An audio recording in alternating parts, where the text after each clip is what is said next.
Can you talk to us a little bit about how you came upon this idea and what's been happening for you more recently? Yeah, sure. So over spring break, um,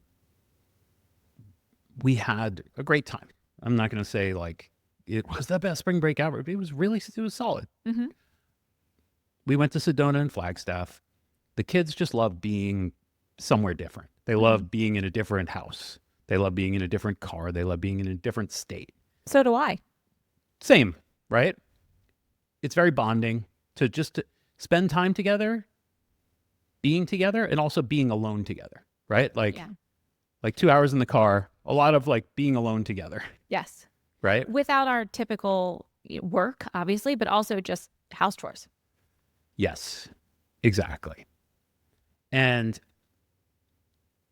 there's something really special about having that space that creates these peak moments, I would say, that are 10, 100 times. This is like power law and venture capital better than what we have at home.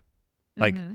I'm not saying that the day in, day out is 100 times better. I'm saying that like one moment on the trip when we're driving through the hills, singing Do Re Mi from The Sound of Music together as we are practicing. True story. He's talking about an actual peak Yeah, moment from our trip. we're working on our vocals in the home. Working.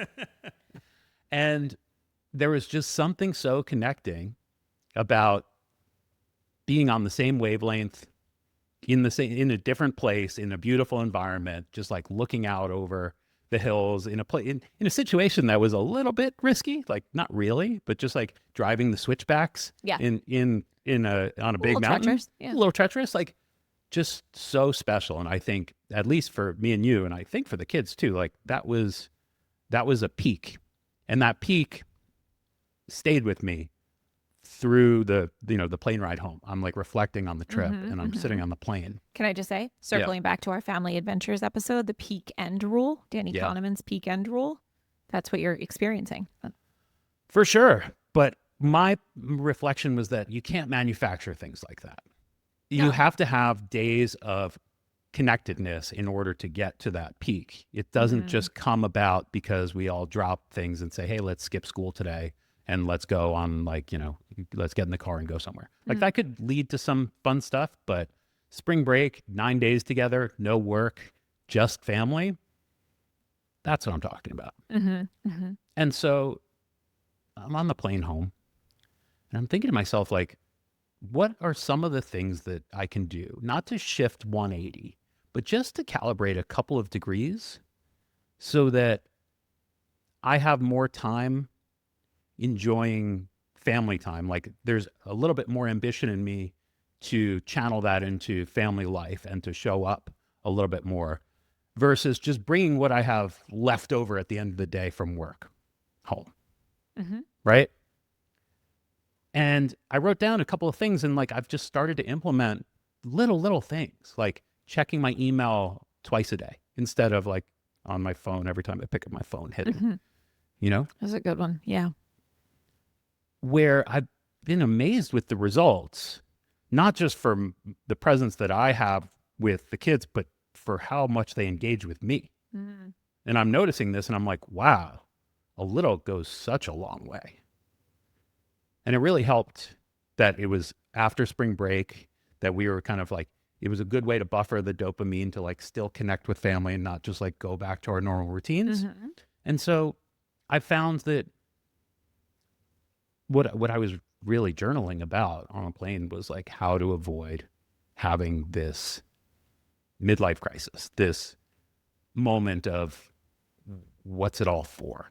Why am I putting so much into work if at the end of the day I'm coming home and I don't have anything left to give to my family? Or I'm so anxious about, XYZ thing that I'm ambitious, where my ambition and my energy go into work that's just not, it's an afterthought when it comes to family and putting any ambition or, drive into even just like connecting a little bit more so that we can have more peak moments.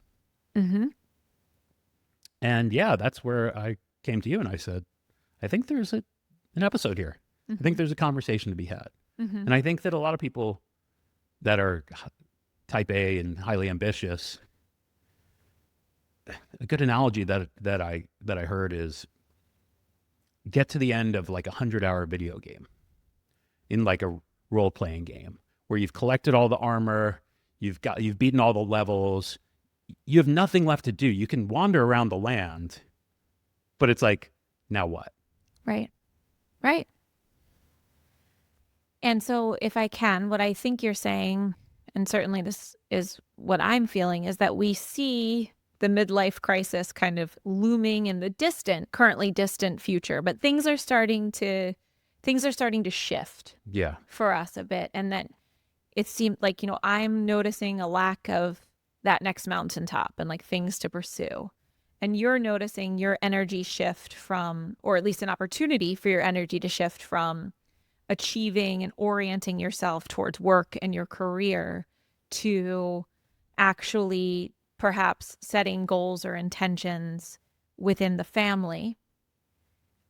Is that fair to say? Sure. Or even just simply family hard and put some of that energy into work instead of work hard and put some of that energy into family. I'm not saying I'm going to work any less hard, but I am going to be more intentional with what I'm doing during the day. Just like it's a work audit. I'm like, where am I being effective? It's almost like preparing myself for a little bit of AI Greg. Like, who's the agent that can operate in the background and do things, and who's the guy that has to actually do things where an agent cannot? And I think that's the split.